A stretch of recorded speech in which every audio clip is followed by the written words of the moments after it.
Hello दोस्तों, स्वागत है आपका आज की इस वीडियो में। आप देख रहे हैं दोस्तों स्टूडेंट पॉइंट। तो दोस्तों आज हम करेंगे एचपी टेट। ठीक है, आज हम करेंगे एचपी टेट का 2018 का पेपर। ठीक है, 2018 का पेपर आज हम करेंगे। कल हम 2019 का पेपर सॉल्व कर चुके हैं, केमिस्ट्री सेक्शन। ठीक है, केमिस्ट्री सेक्शन। ठीक है, केमिस्ट्री सेक्शन 2019 का सॉल्व कर चुके हैं। इससे पहले हम मैथ के सारे पेपरों का सेक्शन सॉल्व कर चुके हैं 2013 से 2022 तक। ठीक है, सारे पेपर हम सॉल्व कर चुके हैं दोस्तों। वहाँ पे प्लेलिस्ट पे जाकर आपको सारे वीडियो लाइन वाइज मिल जाएंगे, आपने देख लीजिएगा। आज करेंगे हम 2018 का केमिस्ट्री सेक्शन, केमिस्ट्री का पेपर सॉल्व।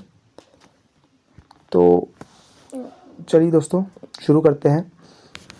उससे पहले चैनल को सब्सक्राइब कीजिए, लाइक कीजिए वीडियो को। तो पहला क्वेश्चन क्या है, hydrogen bomb is the based upon. Hydrogen bomb है वो किस पे बेस्ड है, किस लॉ पे बेस्ड है, किस विधि से के अनुसार वो चलता है, किस सिद्धांत पर है। तो देखो जो हाइड्रोजन बॉम्ब होता है वो न्यूक्लियर फ्यूज़न पे होता है। फ्यूज़न क्या होता है, न्यूक्लियर फ्यूज़न। तो देखो, if the nuclear reaction in which two or more atomic nuclear are combined to form one or more different atomic nuclei and subatomic particles। देखो क्या होता है इसमें, जो आपके सन होते हैं, स्टार्स होते हैं, वो क्या करते हैं, जनरेट करते हैं light heat by nuclear fusion. मतलब क्या है कि टू, एक न्यूक्लियर ये मिलके क्या है, कोई नई न्यूक्लियर बनाएंगे। ठीक है, तो two or more atomic nuclear are combined to form one or more different atomic nuclear.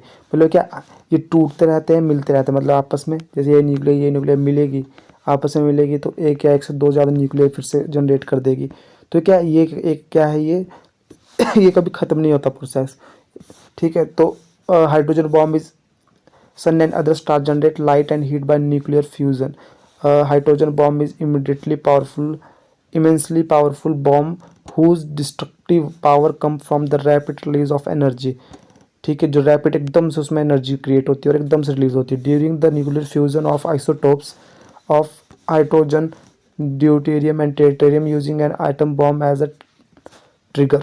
ठीक है, the principle behind the hydrogen bomb is the based on uncontrolled nuclear fusion, hence option 3 is correct। मतलब क्या है कि uncontrol होता है, ये इसका जो न्यूक्लियर फ्यूजन होता है अनकंट्रोल होता है, जो सूरज और इनमें होता है। ठीक है, तो जो हाइड्रोजन बॉम्ब होता है इसमें भी यही होता है, न्यूक्लियर फ्यूजन। तो इसका आंसर है ए, न्यूक्लियर फ्यूजन। अगला क्वेश्चन की तरफ बढ़ते हैं। Which one is the called Epsom salt. Epsom salt किसे कहते हैं, तो MgSO4.7H2O को हम क्या बोलते हैं, एप्सम सॉल्ट। तो Epsom salt is commonly referred as magnesium sulphate. Magnesium MgSO4, magnesium sulphate. ठीक है, and general formula of the Epsom salt is MgSO4H2OX। ठीक है, H2OX। X is the number of water molecule, the value of X range between 0 to 7। मतलब क्या यहाँ 0 से 7 कुछ भी हो सकता है। ठीक है, and the common Epsom salt is, common Epsom salt का फार्मूला क्या, MgSO4। ये रखना है याद आपको, MgSO4.7H2O, ये है एप्सम सॉल्ट का फार्मूला। अगला question, which of the following has the highest lattice enthalpy. तो इसमें से किसकी हाइएस्ट लैटिक एंथैल्पी है। ठीक है, तो हाइएस्ट लैटिक एंथैल्पी है LiCl की। तो देखो क्या होता है लैटिक एंथैल्पी, पहले ये पता होना चाहिए। Lattice enthalpy of an ionic solid is defined as, क्या होती है, एनर्जी रिक्वायर्ड होती है, जो क्या energy required to complete separate 1 mole of solid ionic compound into gaseous constituent ions. मतलब क्या है कि आयन के केस में क्या होता है कि एनर्जी रिक्वायर्ड किसके लिए चाहिए, सेपरेट करने के लिए चाहिए 1 mole of solid ionic compound into gaseous constitute ions. मतलब उनको अलग अलग आयंस में तोड़ने के लिए, जैसे LiCl है तो उसको Li और Cl में तोड़ने के लिए जो एनर्जी लगेगी वो होती है आपकी लैटिस एंथैल्पी। फॉर, और किसकी होती है, for example the lattice enthalpy of LiCl is 853 kg mole inverse. This mean 853 kg of energy required to separate 1 mole of solid. मतलब क्या है इसका कि 853 एनर्जी लगेगी किसको, रिक्वायर्ड सेपरेट करने के लिए 1 मोल ऑफ सॉलिड को। ठीक है, LiCl into 1 mole of Li positive and 1 mole of Cl negative at infinity distance. ठीक है, lattice energy depend on the size of ion, तो लैटिक एनर्जी होती है डिपेंड करती है size of ion, and it decrease with increase in size. ये क्या हो जाती है, डिक्रीज होती है, जैसे जैसे साइज बढ़ता है, साइज बढ़ता जाएगा और ये डिक्रीज होती रहेगी। तो साइज इंक्रीज के साथ है डिक्रीज होती है। The size of alkali metal increase from lithium to caesium. देखो नीचे को होता है, जो यहाँ पे होता है लिथियम, एलिना कर रब से फरियाद, ठीक है, तो नीचे को रब से CS। तो क्या है, यहाँ से देखिए यहाँ तक क्या होती है, इनका साइज बढ़ता है और ये क्या होती है, डिक्रीज होती है। ये क्या होती है, साइज बढ़ने के साथ ये क्या होती है, डिक्रीज। इसका साइज छोटा, इसका इससे बड़ा, इसका इससे बड़ा, इसका इससे बड़ा। तो जैसे जैसे साइज बढ़ेगा वैसे वैसे क्या होगी, डिक्रीज होगी, बोला है इन्होंने। तो मतलब क्या, साइज के ये इन्वर्सली प्रोपोर्शन होती है। LiCl has highest lithium enthalpy because of Li positive ion is smaller than the sodium ion and the Coulombic attraction between ions required to separate 1 mole of solid LiCl into 1 mole of lithium positive and 1 mole of Cl to infinity distance. Lactic energy depend on the size of ion and it decrease with increase in size. तो देखो LiCl तो सब में ये तो common है, तो इसका साइज देखेंगे तो ये नीचे क्या है, डिक्रीज हो रहा है और इंक्रीज हो रहा है और इंक्रीज हो रहा है, तो इसका क्या है, लैटिक एंथैल्पी क्या, और इसकी डिक्रीज हो रही है नीचे को। तो LiCl the highest lattice enthalpy because of Li is smaller than the Na positive ion, ठीक है। The lattice energy of alkali metal halide is as follow. तो क्या ऐसे होती है फॉलो। Li देखो ए तो सब में कॉमन ही है, Cl सब में कॉमन है, इसको नहीं देखेंगे। तो Li देखेंगे, Li क्या, इसका साइज छोटा है, इसका बड़ा है, इसका उससे बड़ा है, इसका इससे बड़ा है, इसका उससे बड़ा है। जैसे जैसे साइज क्या इंक्रीज होगा वैसे वैसे क्या है, लैटिक एंथैल्पी क्या होगी, डिक्रीज हो जाएगी, ठीक है। अगला question, which isotope of hydrogen is radioactive in nature. तो कौन सा होता है, ट्राइट्रियम रेडियो एक्टिव होता है। Hydrogen is radioactive in nature, tritium, ठीक है। There are 3 isotopes of hydrogen namely protium, deuterium and tritium. The isotope are different because of the different number of neutrons present in them. Out of these 3 isotopes of hydrogen, only tritium is radioactive in nature and which emit low energy beta particles, ठीक है।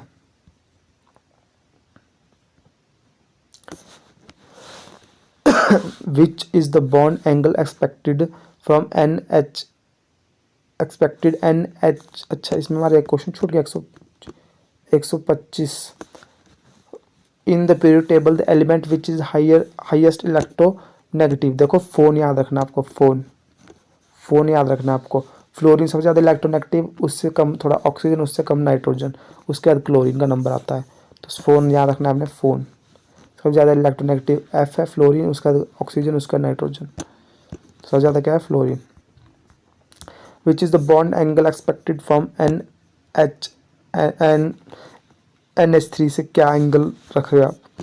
देखो simple सी बात है, जो nitrogen होता है उसका atomic, जिसके वैलेंसी, जो इसका वैलेंस है, जो शेल है उसमें कितने होते हैं, 4 इलेक्ट्रॉन होते हैं, ठीक है, 4 इलेक्ट्रॉन होते हैं इसमें।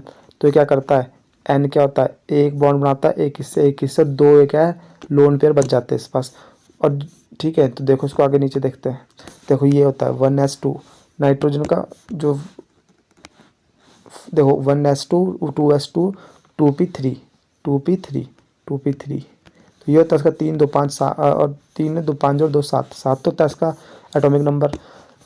तो इसमें क्या होता है कि 2 इसमें डालते हैं और 1 इसमें डालते हैं, ठीक है, 1 इसमें डालते हैं। तो इसमें क्या होता है NH3, तो N एक H इसके साथ ले लेगा, एक H इसके साथ ले लेगा, एक H के साथ, तो ये बच जाएगा लोन पेयर। इसको तो हम लेंगे नहीं क्योंकि ये तो बैलेंस सेल के में आता नहीं है, ये आता है 5, तो ये बच जाएगा लोन पेयर 2, ठीक है। देखो कैसे बनेगी तब इसकी शेप, देखो इसकी शेप क्या बनेगी, लोन पेयर, ये लोन पेयर है 2, ये एक NH। तो इसकी हाइब्रिडाइजेशन क्या है, sp3 हाइब्रिडाइजेशन होगी, इसकी sp3 हाइब्रिडाइजेशन होगी। और एक बात ध्यान रखना, जब sp हाइब्रिडाइजेशन होती है तो एंगल होता है 180, जब sp2 हाइब्रिडाइजेशन होती है तो एंगल होता है 120, जब sp3 हाइब्रिडाइजेशन होती है तो एंगल होती है 90, सॉरी एंगल होता है 109 पॉइंट कुछ होता है, 109.25 पॉइंट कुछ समथिंग ऐसा होता है, याद नहीं आ रहा एग्जैक्ट। तो ये होता है जिसका, इसका क्या है, 100 sp3 हाइब्रिडाइजेशन इसमें 10.9, तो 109 के आसपास होगी इसकी, ठीक है। परंतु क्या इसमें lone pair bond pair repulsion होगी, जिसका से क्या है, ये इसको धकेलेगा अंदर की ओर, इसको क्या करेगा, धकेलेगा, जिसका से क्या इसका साइज छोटा हो जाएगा तो 160 डिग्री हो जाएगा। हाइब्रिडाइजेशन कैसे निकालते हैं, देखो कितने हाइब्रिडाइजेशन होता है, lone pair plus bond pair. तो इसमें कितने लोन पेयर, एक लोन पेयर है तो ये आ गया प्लस 3 बॉन्ड पेयर तो आ गया 3, तो ये आ गया 4।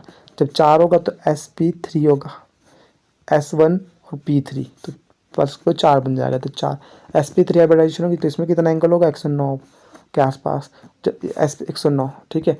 परंतु इसमें क्या है, इसमें अगर ये ऐसे होता सिंपल तो ये इसमें देखो, तो सिंपल होता तो ये क्या होता 109 होता इसका, पर इसमें क्या है लोन पेयर भी है, तो ये क्या लोन पेयर रिपल्शन करेगा इसमें, इसको धकेलेगा अंदर को, तो इसका एंगल 107 के आसपास बन जाएगा, ठीक है। तो इसका एंगल कितना होगा, less than 109 but over than 90, 90 से ऊपर और 109 से नीचे होगा। देखो permanent hardness of water due to किसके से होता है, due to the presence of chloride salt of calcium and magnesium and the sulphate salt of calcium and magnesium. ये होता है chloride and sulphite of calcium and magnesium. तो A भी सही है, ए भी सही है और सी भी सही, तो बोथ ए एंड बी, सी इसका आंसर होगा, बोथ ए एंड सी, ठीक है। विच of the following is the pair of isotones. देखो आइसोटोन्स क्या होते हैं, आइसोटोप पता है जिसमें नंबर एटॉमिक नंबर सेम होता है, पार्स होते हैं जिसमें मास नंबर सेम होते हैं, और आइसोटोन होते हैं जिसमें न्यूट्रॉन्स, देखो आई मास में होता है प्रोटॉन प्लस न्यूट्रॉन्स, जो नंबर होता है उसमें होता है इलेक्ट्रॉन्स, कितने इलेक्ट्रॉन्स है, ठीक है, या बोल सकते हैं आपके कितने प्रोटॉन्स हैं, ठीक है। जो मास होता है वो होता है प्रोटॉन्स, ठीक है। तो और जो जो एटॉमिक नंबर होता है वो होता है प्रोटॉन, ठीक है, नंबर ऑफ प्रोटॉन कितने, जो एटॉमिक नंबर होता है वो आपका जितने प्रोटॉन होते हैं उससे उतने ही एटॉमिक नंबर होता है उसका, ठीक है। और मास होता है proton plus neutron, proton plus neutron.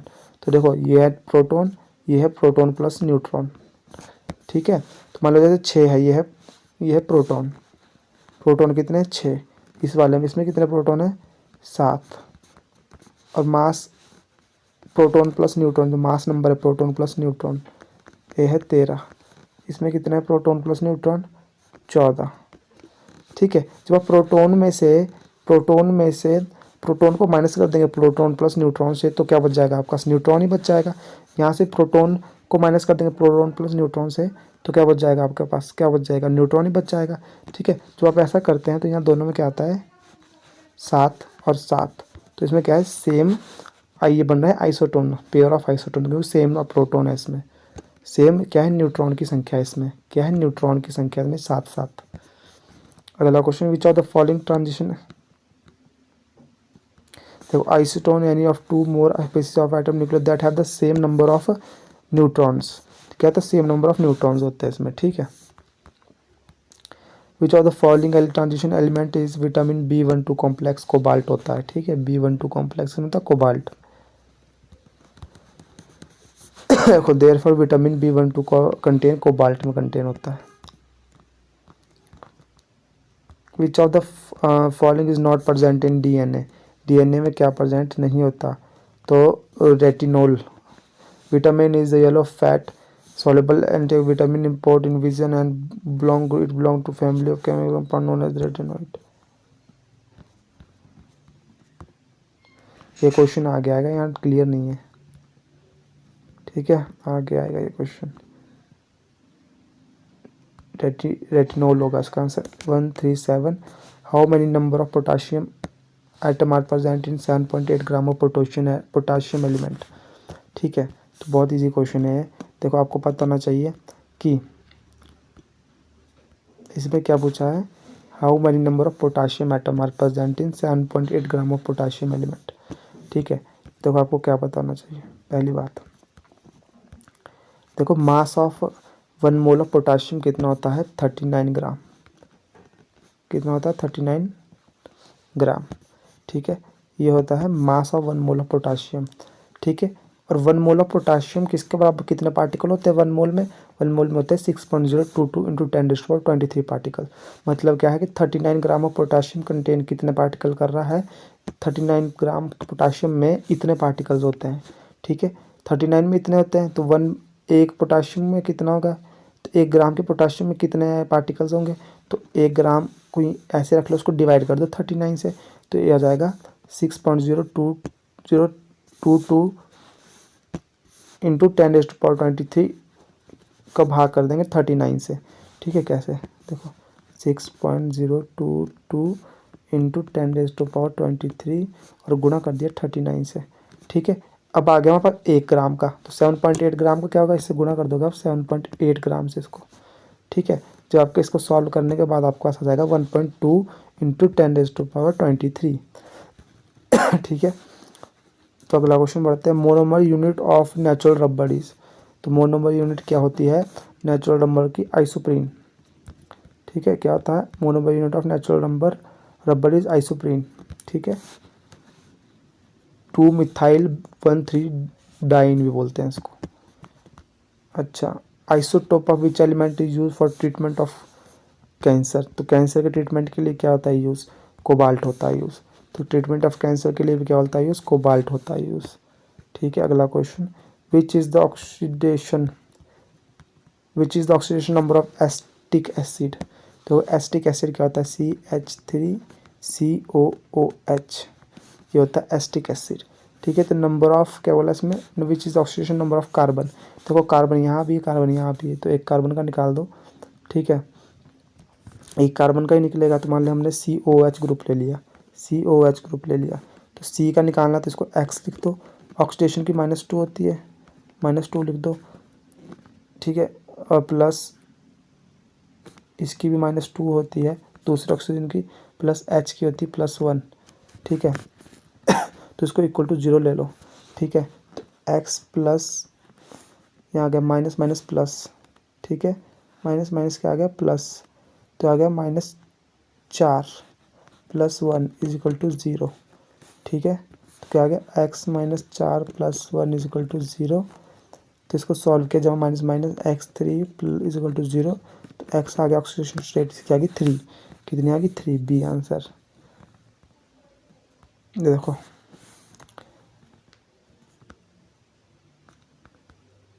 The pH value of blood कितनी थी 7.4, the pH value of blood is 7.4।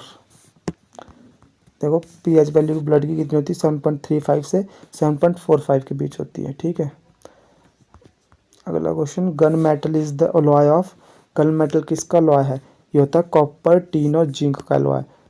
ठीक है, गन मेटल किसका अलॉय होता है 88% of copper, 10% of tin and 2% zinc, copper, tin and zinc का अलॉय होता है।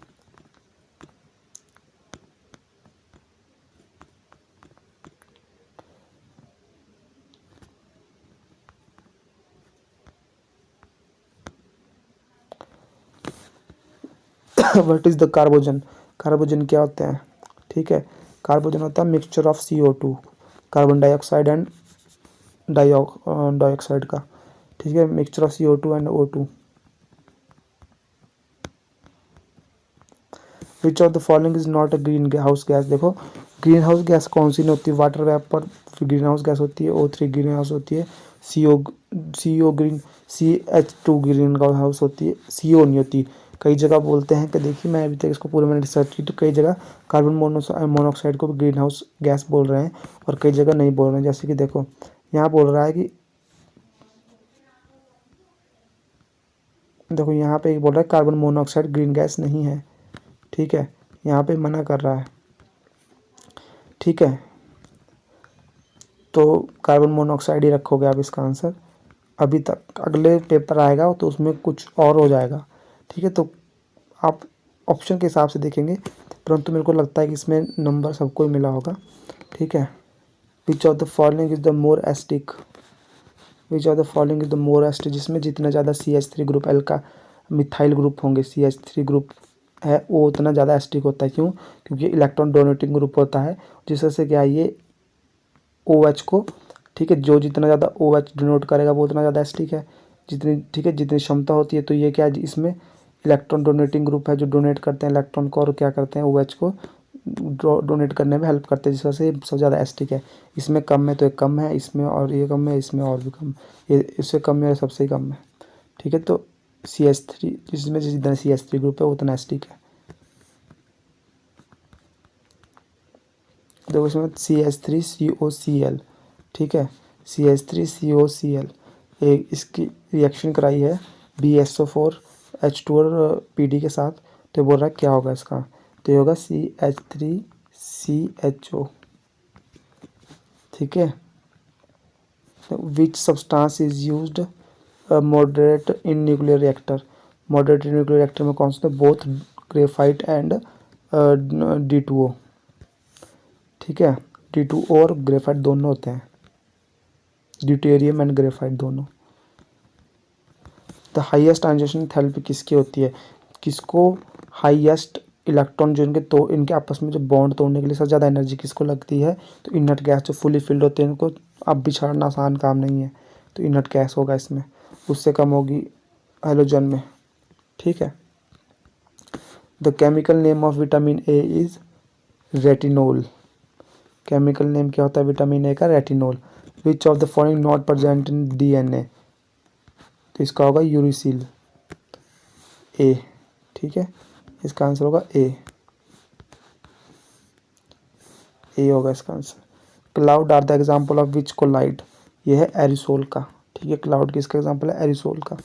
गैल्वेनेशन is the process in which zinc is deposit on the layer of iron, galvanization कौन सा प्रोसेस होता है जिसमें जिंक डिपॉजिट होता है लेयर ऑफ आयरन में। Cinnabar is the ore of mercury, cinnabar किसका ओर होता है, मरकरी का। तो दोस्तों ये वीडियो यहीं समाप्त होती है। आपको कैसी लगी वीडियो जरूर बताएं, ठीक है। अपना प्यार दीजिए, शेयर कीजिए चैनल को, वीडियो को भी शेयर कीजिए, चैनल को सब्सक्राइब कीजिए, लाइक कीजिए वीडियो को। मिलते हैं अगली वीडियो में दोस्तों, धन्यवाद।